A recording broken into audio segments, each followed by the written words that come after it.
Contrarian betting is making a sweet comeback, and we explore why. Joe Duffy's picks at offshoreinsiders.com.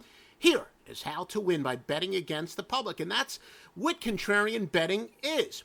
But it also exploits the very basic rule of odds making. The odds posted are not a prediction on the outcome of a game, but it is intended to get 50% of action on each side. Balanced action, because, of course, the odds makers will collect the juice. It is essentially, I guess you could say, a prediction on what the perfect line is to take advantage and to take into account public biases. Therefore, there are always going to be lines that are shaded as a result. The public, of course, prefers to bet favorites. They generally like to bet the much hotter team, the far superior team, and the overs.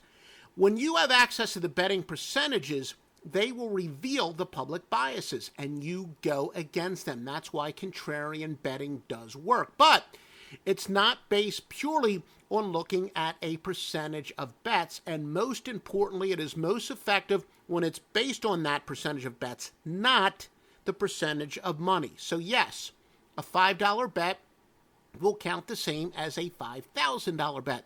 In fact, the small players are usually the ones that are best for contrarian information. Long before there was the internet, I used to have the corner bookies tell me the way they would handicap games. The guys that were betting $5 and $10, and even back then $3 on a 4 and 5 and 6 and 10 team parlay, they would calculate their own consensus and then bet just the opposite of that. So again, that $5, $10 player, they are truly the best source for contrarian information. There's a sliding scale, though, to take into consideration the public biases. As I said, Joey Bag of Donuts likes betting the over. Joey Bag of Donuts likes betting the favorites. Essentially, 55% on a 6.5 point underdog is roughly equal to 70% on a 6.5 point favorite. That's why when you bet contrarian information, it's not just that simple. The highest percentage of bets are on this side. That's the strongest contrarian play. No. When you have a case where a fairly big underdog and the public is heavy on that, that stands out. And of course, it varies from sport to sport. In college football, for example, the public is going to love to bet that 25-point favorite. In the NFL and the NBA especially, when you have about a 5-point underdog and you're getting at least 55% of the bet, that is pretty significant. And, in college football, usually when you're talking about a big favorite, it's got to get about 75% of the public before that even becomes significant. A little bit less, though, for the NFL and the NBA. Now, where do you get this contrarian information? Certainly Sports Insights / the Action Network has become a powerhouse. A lot of money behind that and a lot of accurate information from sports books. Now all over the world, they're even taking into consideration some of the state books. Of course, pregame, I know they don't have the world's greatest reputation as far as selling picks, but the information there is accurate when you can get the public betting percentages. Odd Shark, which has been alleged to be owned by one of the biggest sports books in the world, and even some of the newer sites like FanDuel, of course, Old Reliable Sportsbook Review, as I said, Bet New Jersey, and other local sites. Now, this might come as a little bit of surprise to you, and I'm going to explain why. Yes, the Covers consensus, formerly known as Wagerline. Of course, I'm fully aware it's a contest site. People aren't even betting real money on that. But again, it gets back to what I told you. Joey Bag of Donuts, they are the best source for true contrarian information. That is why, for years, I most definitely take the Covers consensus into consideration, but also knowing that even more than any of the other sites with the real bets, which has the percentage of real bettors, where this is kind of pretend bettors, but they're competing for sportsbook money, etc., they like the favorites even more. So there, when you're talking about, say, a 14-point favorite in college football, it's got to get above about 80% before it really starts to become statistically significant. But we do have sliding scales, and we take everything into consideration. Now, why is The effectiveness of contrarian betting making such a comeback. The legalization, what are we up to, maybe 38 states is it now?